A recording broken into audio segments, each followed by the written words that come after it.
Hello and welcome to the Everything is Black and White podcast. I hope you guys are doing well. Andrew Musgrove here. Give this video a thumbs up and hit subscribe to the channel. It is Derby Day. It's done and dusted, and Newcastle United have picked up the win against Sunderland, the first Derby win since 2011, first Derby since 2016. Of course, Sunderland's time in the Championship means this fixture has not been able to have been played as much as some would have liked. Of course, others not a fan of the Derby. I'm a big fan, and I've enjoyed today thoroughly. The build-up this morning, it was like Christmas Eve last night, headed up to the stadium to chat to some fans, getting on the coaches. They were lucky enough to have a ticket, then got down to the Stadium of Light to see the fans coming in, to see the team coming in. It was a proper Derby atmosphere. I'm going to put a video together of all the videos and all the chats I had with fans. You can see the players coming in, Amanda Staveley and co coming in. Watch out for that on the YouTube. That'll come out after this video.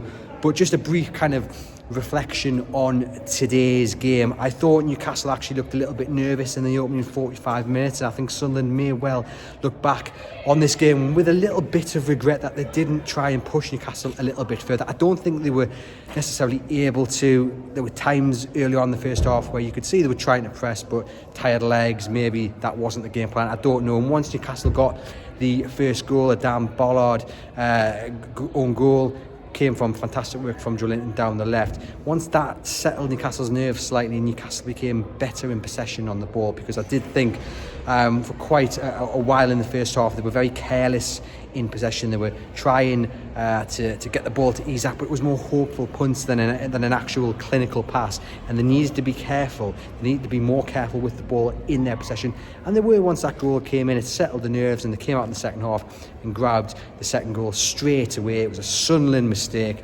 Miggy pressing capitalises on the mistake from Ekwar, and look, Miggy's had a lot of stick of late. He's made some very bad decisions in an attacking area, and people have got on his back. All fair criticism when you look back on games of recent times, but he made the right decision today, didn't he? Many, if not most people in that situation where Miggy found himself would shoot on goal. Only had the keeper to beat.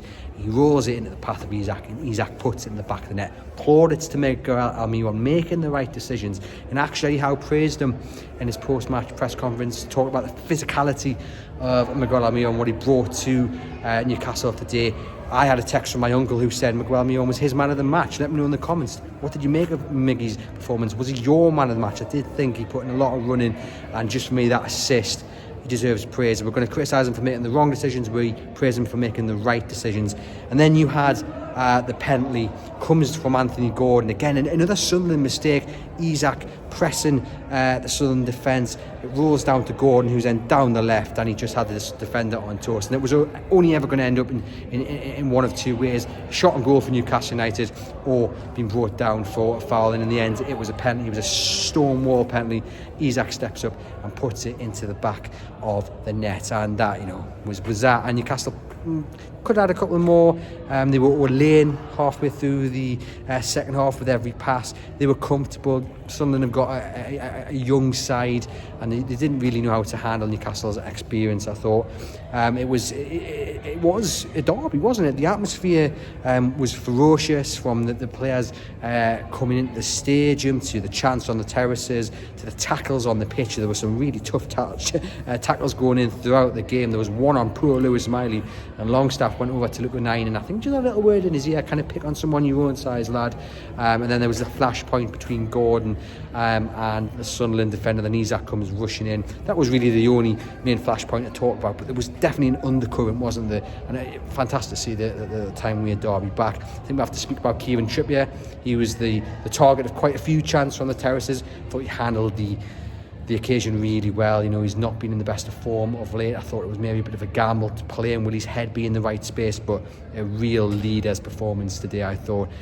Organising players. There was an incident when Miggy goes down and he's injured, and Kieran Trippier tells him to get to his feet and get back into position, and Miggy did that. I thought Trippier really put in a leader's performance, which was needed from him and was needed for Newcastle United. Joelinton, I thought, was excellent in the first half. He had to go off. I'm surprised he came out for the second half. Actually, he had to go off after just a few minutes, just after Newcastle got the second goal. Be gutted if he's missing the next couple of games, because him in that midfield three, Newcastle do look stronger. They look more of a unit. There's a bit more physicality there, and he was superb. He was winning nearly every ball. He was back and forth. Hopefully, the injury that he's picked up isn't too serious. We've spoken about Gordon. Looks like he's back to his best. This is the Gordon that we've been wanting to see for the last few games. The Gordon that's been missing because he's been tired, whatever, but today's performance was superb. And I know it's against a lesser opposition, with all due respect, but hopefully this starts the ball rolling for Gordon to get back to his best, for Kieran Trippier to get back to his best, and for Newcastle United to start picking up victories on the road in the Premier League as well, because that is key. 2 tough games coming up against City and against Aston Villa. This hopefully can kick-start this season. Been a difficult month anyhow, difficult few weeks, but hopefully this can reignite the season. He's going to have loads more time on the training pitch to get the players back up to scratch. Hopefully, this, what we saw today was the start of the benefits of that. But yeah, the Tyne Weir derby, the Weir Tyne derby, back in business. Fantastic afternoon down on Wearside for Newcastle United. Hope you guys enjoyed it, whether you were there, whether you've been watching on telly, following it on our live blog. What a day. Look out for the video covering the full day from about 8:30 this morning all the way through to the end of the game. Some really good bits of footage, if I do say so myself. Look out for the audio podcast over on the Everything is Black and White audio channel. Just search out on Apple and Spotify, and head over to chroniclelive.co.uk for all the latest Newcastle United news, and I'll see you very soon.